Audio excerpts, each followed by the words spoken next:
Zion AG Church presents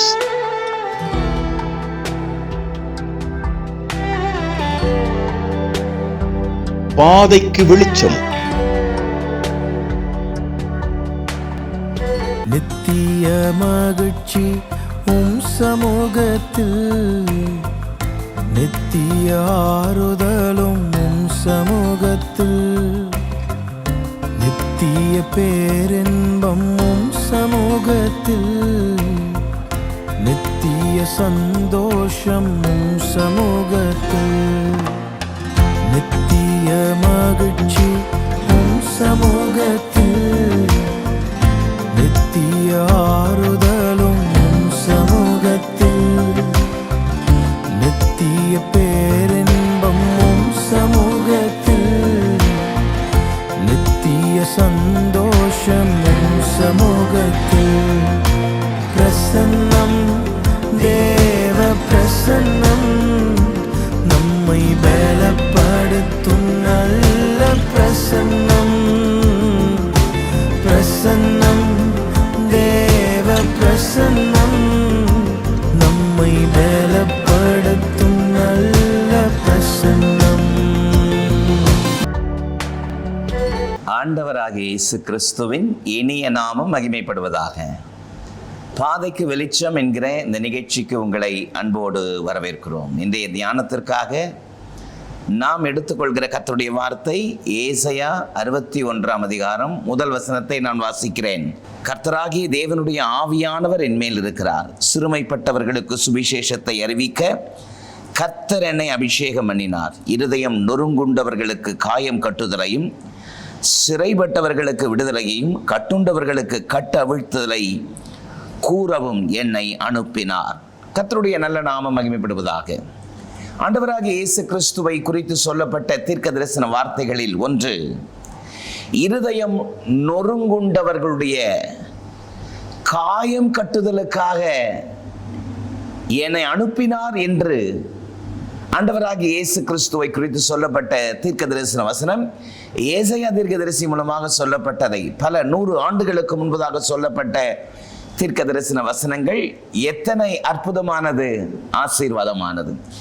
இருதயம் நொறுங்குண்டவர்களின் காயம் கட்டுவதற்காக நான் அனுப்பப்பட்டேன் என்று ஆண்டவராகிய இயேசு கிறிஸ்துவை குறித்து சொல்லப்பட்ட நல்ல வார்த்தைக்காக நான் கர்த்தரை துதிக்கிறேன். இந்த தீர்க்க தரிசனம் உரைக்கப்பட்டு பல 100 ஆண்டுகள் கடந்து அந்த தீர்க்க தரிசனம் நிறைவேறி தேவாதி தேவன், தேவனுடைய தற்சுரூபம் இயேசு என்கிற நாமத்தில் அவர் பூமியிலே அவர் வந்த பொழுது ஜெப ஆலயத்தில் ஒரு முறை இந்த வேத பகுதியை அவர் வாசிக்கிறார். லூக்கா 4 அதிகாரம் 18 வசனம், கர்த்தருடைய ஆவியானவர் என் மேல் இருக்கிறார், தரித்திரருக்கு சுவிசேஷத்தை பிரசங்கிக்கும்படி என்னை அபிஷேகம் பண்ணினார், இருதயம் நொறுங்குண்டவர்களை குணமாக்கவும், சிறைப்பட்டவர்களுக்கு விடுதலையையும், குருடருக்கு பார்வையையும் பிரசித்தப்படுத்தவும், நொறுங்குண்டவர்களை விடுதலையாக்கவும் அவர் என்னை அனுப்பினார் என்று ஆண்டவராகிய இயேசு கிறிஸ்து இந்த வார்த்தைகளை சொல்லுகிறார். அதில் சொல்லப்பட்ட ஒரு வார்த்தை, நொறுங்குண்டவர்களை விடுதலையாக்கும்படி நான் அனுப்பப்பட்டேன் என்று சொல்கிறார். கர்த்தருடைய நல்ல நாமம் மகிமைப்படுவதாக. இந்த கால விடையில இருதயம் நொறுங்குண்டவர்கள் தேவனுடைய சமூகத்திலே அவர்களை குணமாக்கும்படியாக நான் அனுப்பப்பட்டேன் என்று ஆண்டவராகிய இயேசு கிறிஸ்து சொல்கிற ஒரு அற்புதமான வார்த்தைக்காக நான் கர்த்தரை துதிக்கிறேன். இந்த காலை நேரத்திலே பாதைக்கு வெளிச்சம் என்கிற இந்த நிகழ்ச்சியிலே கர்த்தர் எனக்கு என்ன வார்த்தையை வைத்திருக்கிறார் என்று அவளோடு தேவ சமூகத்திலே இந்த செய்தியை கேட்கும்படி நீங்கள் உட்கார்ந்து கொண்டிருக்கிறீர்கள். கர்த்தருடைய வார்த்தை உங்களுக்கு நேரே புறப்பட்டு வருகிறது. இருதயம் நொறுங்குண்டவர்களை குணமாக்கும்படி நான் வந்தேன் என்று ஆண்டவராகிய இயேசு கிறிஸ்து சொன்னார். பல விதத்திலே நொறுக்கப்பட்டவர்களாக, நொறுங்கப்பட்டவர்களாக, இருதயத்திலே பலவிதமான தத்தளிப்போடு, வேதனையோடு இந்த காலை வேளையிலே ஒருவேளை இந்த செய்தியை கேட்டுக்கொண்டிருக்கிற உங்களுக்கு நேரே கர்த்தருடைய வார்த்தை புறப்படுகிறது. உங்கள் இருதயம் நொறுங்குண்டு இருக்கிற இருதயத்தினுடைய காயங்களை கட்டுவதற்காக கர்த்தருடைய வார்த்தை உங்களுக்கு நேரே புறப்பட்டு வருகிறது. என்னுடைய கரம் இவைகளை எல்லாம் சிருஷ்டித்ததினால் இவைகளை எல்லாம் உண்டாயின என்று கர்த்தர் சொல்கிறார். ஆனாலும் சிறுமைப்பட்டு ஆவியில் நொறுங்குண்டு என் வசனத்திற்கு நடுங்குகிறவனையே நான் நோக்கி பார்ப்பேன். ஆவியில் நொறுங்குண்டவர்களாக, இருதயத்திலே நொறுங்குண்டவர்களாக, பல விதத்திலே நொறுக்கப்பட்டவர்களாக இந்த காலை நேரத்திலே உங்களுடைய வாழ்க்கை சென்று கொண்டிருக்கலாம். ஒன்றை தெரிந்து கொள்ளுங்கள், இருதயம் நொறுங்குண்டவர்கள் பக்கத்தில் இருக்கிற அற்புதமான தேவன் உங்களோடு கூட இருக்கிறார் என்பதை மறந்துவிட வேண்டாம். புலம்பல் 2:11 பாருங்கள். என் ஜனமாகிய குமாரத்தின் நொறுங்குதலின் கண்ணீர் சொருகிறதினால் என் கண்கள் பூத்து போகிறது, என் குடல்கள் கொதிக்கிறது, என் ஈரல் இலகி தரையில் வடிகிறது. குழந்தைகளும் பாலகரும் நகரத்தின் வீதிகளில் மூச்சு துண்டு கிடக்கிறார்கள். என் ஜனமாகிய குமாரத்தின் நொறுங்குதலின் கண்ணீர் எனக்கு முன்பதாக வருகிறது என்று கர்த்தர் சொல்லுகிறார். பல விதத்திலே சோர்வோடு, வேதனையோடு, தத்தளிப்போடு, நம்பிக்கை இழந்து சோர்ந்து போய் இருக்கிற உங்களுக்கு நேரே, நொறுங்கி போயிருக்கிற உங்களுக்கு நேரே புறப்பட்டு வருகிற கர்த்தருடைய வார்த்தை, இருதயம் நொறுங்குண்டவர்களுடைய காயங்களை கட்டுகிற அற்புதமான ஜீவனுள்ள தேவன் உங்களோடு கூட இருக்கிறார். பல விதத்திலே நீங்கள் நொறுக்கப்பட்டிருக்கிறீர்களோ, இந்த காலவிடையிலே சங்கீதக்காரராகிய தாவீது 31 சங்கீதம் 12 வசனத்திலே, செத்தவனை போல எல்லாராலும் மறக்கப்பட்டேன், உடைந்த பாத்திரத்தை போலானேன் என்று வேதனையோடு புலம்புகிறது போல நீங்கள் புலம்பிக் கொண்டிருக்கிறீர்களோ, கர்த்தருடைய அற்புதமான பாரம் உங்களுக்கு நேரே புறப்பட்டு வருகிறது. நீங்கள் தேவ சமூகத்தில் ஜெபிக்கிறவர்களாக, தேவனை பற்றி கொள்கிறவர்களாக, துதிக்கிறவர்களாக, உங்களுடைய நொறுங்குதலின் நிலைமைகளையே பார்த்து நீங்கள் சோர்ந்து போய் விடாதபடி நொறுங்கி போயிருக்கிற ஏராளமான ஜனங்கள் உண்டு. அவர்களுக்காக நீங்கள் ஜெபிக்கிறவர்களாக இருக்க வேண்டும் என்று கர்த்தர் இந்த காலவெளியிலே உங்களை பாரப்படுத்துகிறார். எசேக்கியேல் 21 பாருங்கள். ஆதலால் மனுபுத்திரனே, உன் இடுப்பு நொறுங்கும்படி பெருமூச்சு விடு, அவர்கள் கண்களுக்கு முன்பதாக மனம் கசந்து பெருமூச்சு விடு. இந்த சத்தத்தை கேட்கிற அன்பு சகோதரியே, உங்களுடைய காரியங்களையே, உங்களுடைய நொறுங்குதலின் காரியங்களையே பார்த்து சோர்ந்து போய் முடங்கி போய் விடாதபடி ஏராளமானவர்கள் நொறுக்கப்பட்டவர்கள் இருக்கிறார்கள். அவர்களுக்காக பெருமூச்சு விட்டு அழுகிற பாரத்தை கர்த்தர் உங்கள் மேல் எதிர்பார்க்கிறார். நொறுங்குண்டவர்களை கர்த்தர் எப்படியெல்லாம் கர்த்தர் அவர்களை தேற்றுகிறார் என்பதை பரிசுத்த வேதம் சொல்கிறது. முதலாவது, நொறுங்குண்டவர்களை ரட்சிக்கிறார். சங்கீதம் 34:18 நான் உங்களுக்காக வாசிக்கிறேன். நொறுங்குண்ட இருதயம் உள்ளவர்களுக்கு கர்த்தர் சமீபமாயிருந்து நறுங்குண்ட ஆவி உள்ளவர்களை ரட்சிக்கிறார். நொறுங்குண்ட இருதயம் உள்ளவர்களுக்கு கர்த்தர் சமீபமாயிருக்கிறார். நீங்கள் எதை குறித்தும் சோர்ந்து போக வேண்டாம். உங்களுடைய காரியங்களை குறித்து நொறுங்கி போய் முடங்கி போனது போதும். நொறுக்கப்பட்ட ஏராளமானவர்களுக்காக எழும்பி தேவ சமூகத்திலே நீங்கள் பெருமூச்சு விட்டு போராடி ஜெபிக்கிறவர்களாக இருக்கும் பொழுது உங்கள் இருதயம் நொறுங்குண்ட நிலைமைகளை கர்த்தர் மாற்றுகிறார். சங்கீதம் 51:17 உங்களுக்காக வாசிக்கிறேன். தேவனுக்கு ஏற்கும் பலிகள் நொறுங்குண்ட ஆவிதான். தேவனே, நொறுங்குண்டதும் நறுங்குண்டதுமான இருதயத்தை நீர் புறக்கணீர் என்று பரிசுத்த வேதம் சொல்கிறது. 1 சாமுவேல் 1:15 இருதயம் நொறுங்கி போய் அன்னாள் தேவ சமூகத்தில் தன்னுடைய இருதயத்தை ஊற்றின பொழுது நொறுங்குண்ட இருதயத்தினுடைய கண்ணீரை கண்டு கர்த்தர் அன்னாளினுடைய துக்கத்தை சந்தோஷமாய் மாற்றினது போல இந்த காலவெளியிலே உங்களுடைய நொறுங்குண்ட இருதயம் உள்ளவர்களை கர்த்தர் ரட்சிக்கிறார் என்பதை நான் உங்களுக்கு சொல்கிறேன். கர்த்தருடைய அற்புதமான கிருபை உங்களோடு கூட இருப்பதாக. இருதயம் நொறுங்கி போய் நின்ற கிதியோனை பார்த்து கர்த்தருடைய வார்த்தை புறப்பட்டது.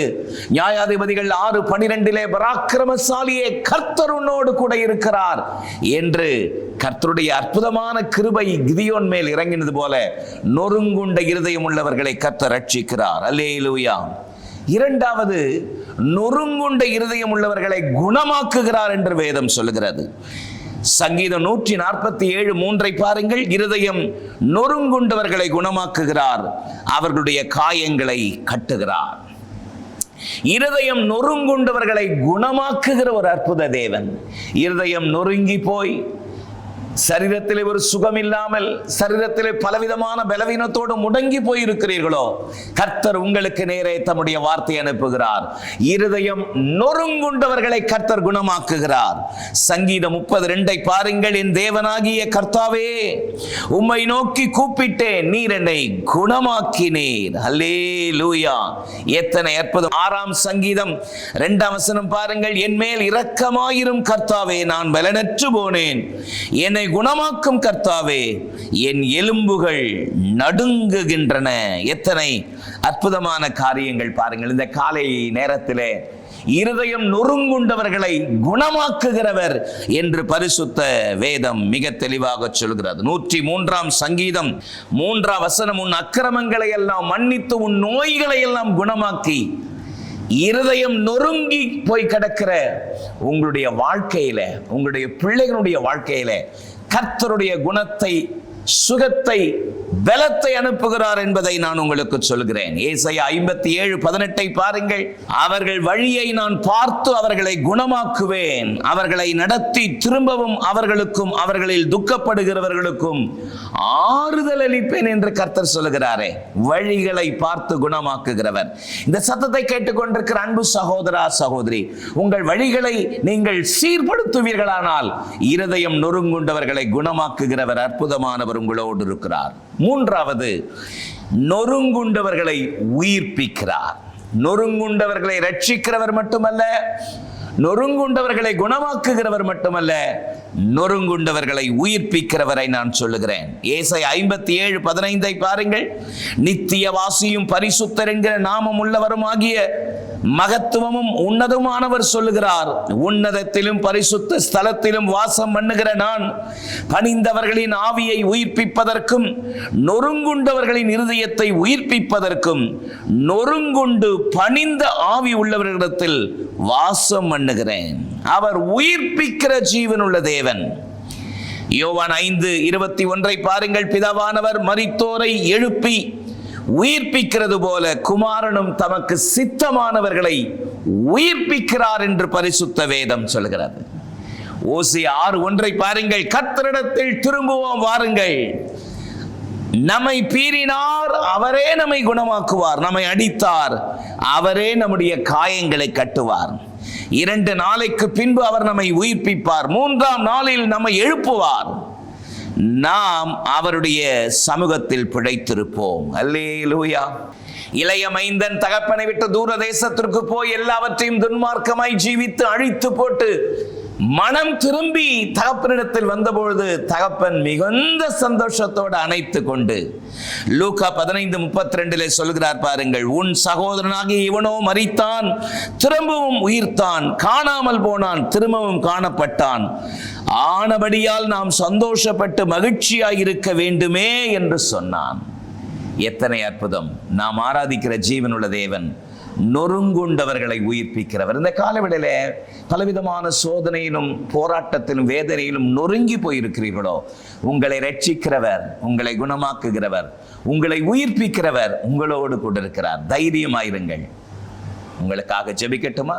மகா இரக்கமும் கிருபையும் உள்ள எங்கள் நல்ல பிதாவே, பாதைக்கு வெளிச்சம் என்கிற நிகழ்ச்சியிலே இந்த வார்த்தைகளை கேட்டு தங்களை அர்ப்பணிக்கிற நம்முடைய பிள்ளைகள் மேல் தேவ கரம் அமர்வதாக.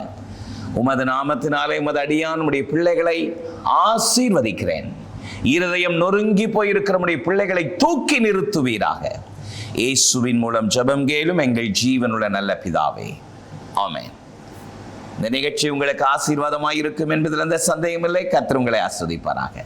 சீயோன் ஏஜி திருச்சபையின் ஆராதனை நேரங்கள்: முதல் ஆராதனை ஞாயிறு காலை 6:30 மணிக்கு, 2வது ஆராதனை ஞாயிறு காலை 9 மணிக்கு, 3ஆம் ஆராதனை மற்றும் வாலிபருக்கான ஆராதனை காலை 11:15 மணிக்கு, மாலை ஆராதனை 6:30 மணிக்கும், சிறுவர் ஆராதனை ஞாயிறு காலை 7:30 மணிக்கும் மற்றும் 10:30 மணிக்கும் நடைபெறுகிறது.